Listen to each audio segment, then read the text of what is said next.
এই ভিডিওটিতে আমরা ডিরেক্ট অ্যাড্রেসিং মোড সম্পর্কে ডিটেলসে জানব। ডিরেক্ট অ্যাড্রেসিং মোডকে অ্যাবসলিউট অ্যাড্রেসিং মোডও বলা হয়। ডিরেক্ট অ্যাড্রেসিং মোডে যে ডেটার অ্যাড্রেসটা থাকে সেটা ইনস্ট্রাকশনের ভিতরে গিভেন থাকে এবং সেটা যে ইনস্ট্রাকশনের ভিতরে আমাদের যে অ্যাড্রেসটা দেওয়া হয় সেটাতে সেই অ্যাড্রেসে আমরা গেলেই ডিরেক্টলি ডাটাটা ফেচ করে আনতে পারি। তো সিপিইউ যখন কোনো একটা ইনস্ট্রাকশন ফেচ করে আনে এবং সেটাকে ডিকোড করে তখন সে দেখতে পায় মেনলি একটা কি ইনস্ট্রাকশনের দুইটা পার্ট থাকে, সেটা হচ্ছে অপকোড এবং অ্যাড্রেস। অপকোড কি ডিফাইন করে? অপকোড ডিফাইন করে যে কি আপনি ডেটার উপর কী ধরনের টাস্ক পারফর্ম করতে চাচ্ছেন। কী ধরনের টাস্ক বলতে এখানে ডেটার উপর অ্যাডিশন করতে পারেন, সাবস্ট্রাক্ট করতে পারেন, মাল্টিপ্লিকেশন করতে পারেন। তার মানে অপকোড ডিফাইন করে যে সিপিইউকে বলে যে আমরা ডেটার উপর কী ধরনের কাজ করব। অন্যদিকে অ্যাড্রেস ফিল্ডে কী থাকে? অ্যাড্রেস ফিল্ডে ডেটার অ্যাড্রেসটা থাকে, যেই ডেটার উপর এই টাস্কগুলো পারফর্ম করা হবে সেই ডেটার অ্যাড্রেসটা এই অ্যাড্রেস ফিল্ডে থাকে। তো যেহেতু আমরা ডিরেক্ট অ্যাড্রেসিং মোড নিয়ে কথা বলতেছি এবং ডিরেক্ট অ্যাড্রেসিং মোডের ক্ষেত্রে যে ইনস্ট্রাকশনটা আমরা ফেচ করে নিয়ে আসি সেই ইনস্ট্রাকশনে এই অ্যাড্রেস ফিল্ডে যে অ্যাড্রেসটা দেওয়া থাকে সেই অ্যাড্রেসে গেলেই ডিরেক্টলি সিপিইউ তার ডেটাটা ফেচ করে আনতে পারে। এখন এই অ্যাড্রেস ফিল্ডে কার অ্যাড্রেস দেওয়া থাকে? এই অ্যাড্রেস ফিল্ডে মেমোরির অ্যাড্রেস দেওয়া থাকে। তো ধরেন এই যে ইনস্ট্রাকশন এটা ফেচ করে আনলো, এখানে অপকোড এবং অ্যাড্রেস ফিল্ডে মেমোরির লোকেশন দেওয়া আছে। তাহলে এখন সিপিইউ কী করবে? সিপিইউ ডিরেক্টলি মেমোরিতে চলে যাবে। মেমোরিতে যে এখানে যে অ্যাড্রেসটা ডিফাইন করে দিয়ে আছে সেই অ্যাড্রেস অনুযায়ী সেই স্লটে চলে যাবে। চলে যাওয়ার পরে সেখানে ডাটাটা সে খুঁজে বের করবে এবং খুঁজে এনে সেটাকে ফেচ করে নিয়ে আসবে এবং বিভিন্ন ধরনের টাস্ক পারফর্ম করবে। তো বেসিক্যালি আমরা ভ্যারিয়েবলকে অ্যাক্সেস করার জন্য ডিরেক্ট অ্যাড্রেসিং মোড ইউজ করে থাকি। আমাদের প্রোগ্রামে অনেক ভ্যারিয়েবল থাকে এবং এই ভ্যারিয়েবলগুলি কি বারবার চেঞ্জ হয়, আর এই ভ্যারিয়েবলগুলো বেসিক্যালি আমাদের মেইন মেমোরিতে থাকে, যেটা র্যাম বলি আমরা।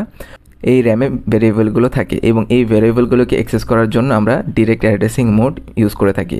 তো এই ভ্যারিয়েবলগুলো বিভিন্ন লোকেশনে ধরেন আছে, এই লোকেশনগুলোতে আমরা যদি অ্যাক্সেস করতে চাই তখন আমরা ইনস্ট্রাকশনে এই অ্যাড্রেস ফিল্ড ওই ভ্যারিয়েবলের অ্যাড্রেসটা এখানে দিয়ে দেয়, তারপরে সিপিইউ মেমোরির ওই অ্যাড্রেসে যায় এবং ভ্যারিয়েবলের ভ্যালুটা অ্যাক্সেস করে নিয়ে আসে।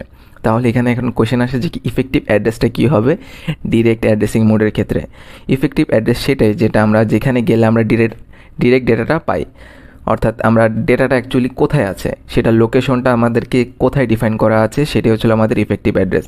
ভালো মতো খেয়াল করলে দেখবেন যে কি এই ইনস্ট্রাকশনের যে অ্যাড্রেস ফিল্ডে যে লোকেশনটা দেওয়া থাকে সেইটাই কিন্তু আমাদের ইফেক্টিভ অ্যাড্রেস, কারণ এই লোকেশনে গেলেই কিন্তু আমরা ডিরেক্ট ডেটা পাবো, আমাদেরকে ফার্দার আর কোথাও যাওয়া লাগতেছে না। সুতরাং এই ডিরেক্ট অ্যাড্রেসিং মোডের ক্ষেত্রে ইনস্ট্রাকশনের ভিতরে যেই আপনার অ্যাড্রেসটা দেওয়া থাকবে সেটাই আপনার ইফেক্টিভ অ্যাড্রেস। তাই এখানে লেখা হয়েছে যে ইফেক্টিভ অ্যাড্রেস ইকুয়ালস টু এ। এখন আমরা একটা এক্সাম্পলের মাধ্যমে ডিরেক্ট অ্যাড্রেসিং মোড বোঝা ট্রাই করব। তো এখানে যে কোয়েশ্চেনটা আপনাকে দেওয়া আছে সেটা বলতেছে যে কি অ্যাড এক্স। অ্যাড মানে হচ্ছে আমাদের ডেটার উপর একটা অ্যাডিশন পারফর্ম করতে হবে এবং কোন ডেটার উপর আমরা অ্যাডিশন পারফর্ম করব? এই যে এক্স দেখতে পারতেছেন এইটা হচ্ছে আমাদের অ্যাড্রেস ফিল্ড।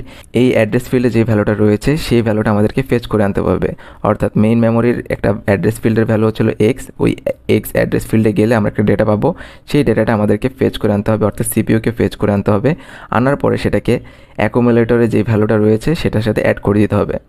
তো আমরা এখানে দেখতে পারতেছি যে কীভাবে সেটা ফেচ করে আনা হচ্ছে। অ্যাকুমুলেটর ইকুয়ালস টু কি অ্যাকুমুলেটর প্লাস এক্স, অর্থাৎ এখন এক্স নাম্বার লোকেশনে আমরা যাওয়ার পরে যে ভ্যালুটা পাবো সেটা অ্যাকুমুলেটরের সাথে অ্যাড করে দিব। তো এখানে একটু খেয়াল করেন যে প্রথমে কি থাকে, সিপিইউ আপনার ইনস্ট্রাকশনটা ফেচ করে আনলো, যে ইনস্ট্রাকশনটা এখানে দেওয়া আছে। সেখানে আনার পরে সে দেখলো যে কি অ্যাড্রেস ফিল্ডে কত দেওয়া আছে, 400 দেওয়া আছে এবং অপকোড মানে কি এখানে অ্যাডিশন পারফর্ম করতে বলছে। তাহলে এখন সে মেমোরির কত নম্বর লোকেশনে যাবে? মেমোরির 400 লোকেশনে যাবে। তো মেমোরির যখন 400 লোকেশনে গেল সেখানে যে দেখলো যে কি মেমোরির এই 400 লোকেশনে ভ্যালু দেওয়া আছে 10। তাহলে এই 10টা কী করবে? ফেচ করে নিয়ে আসবে। তার মানে এখানে আমাদের এক্সের ভ্যালু কত? 400 এবং অ্যাকুমুলেটরের সাথে আমরা কত অ্যাড করব? যেহেতু আমরা অ্যাড্রেস ফিল্ডে 10 পেয়েছি সুতরাং আমরা অ্যাকুমুলেটরের সাথে 10 অ্যাডিশন করব। তো এভাবে ডিরেক্ট অ্যাড্রেসিং মোড বেসিক্যালি কাজ করে থাকে।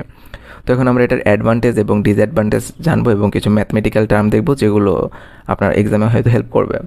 তো অ্যাডভান্টেজটা কি? অ্যাডভান্টেজ আসলে এখানে কম্পিটিশন পাওয়ার খুবই কম লাগতেছে, আর এটা খুবই সিম্পল আর খুব ইজিলি আমরা এটা করতে পারি বা সিপিইউ এটা করতে পারে, ঠিক আছে।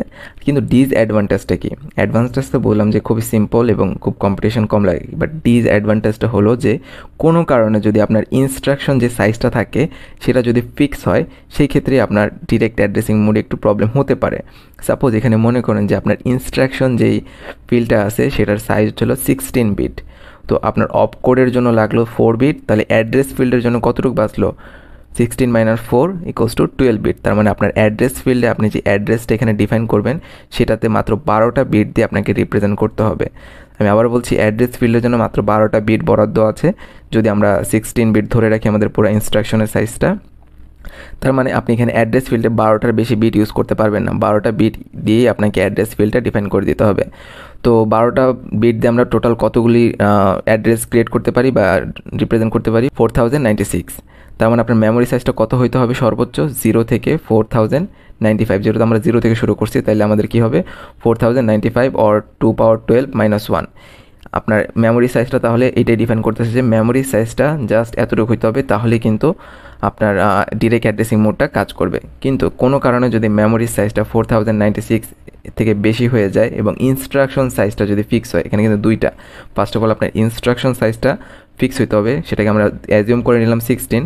আপনি যে কোনোটা ধরতে পারেন, এবং যেহেতু আমরা 16 ধরছি তার মানে 12 বিট অ্যাড্রেস ফিল্ডের জন্য, সুতরাং আমাদের মেমোরি সাইজ হইতে হবে 4096। কিন্তু কোনো কারণে যদি 4096 থেকে মেমোরি সাইজটা বেশি হয়, তখন 4000 ধরেন 5000 লোকেশনে একটা ভ্যালু আছে, সেই 5000কে কিন্তু আমরা আর রিপ্রেজেন্ট করতে পারবো না এই ডিরেক্ট অ্যাড্রেসিং মোড দিয়ে। সেক্ষেত্রে এটা কাজ করবে না, সেক্ষেত্রে আপনাকে অন্য অন্য যে অ্যাড্রেসিং মোড আছে সেটা ইউজ করতে হবে। তো আশা করি ভিডিওটি বুঝতে পেরেছেন যে ডিরেক্ট অ্যাড্রেসিং মোড কীভাবে কাজ করে। যদি ভিডিওটি আপনার কাছে ইউজফুল এবং ইনফরমেটিভ মনে হয়, তাহলে আমার চ্যানেলে সাবস্ক্রাইব করার অনুরোধ রইল। Thank you.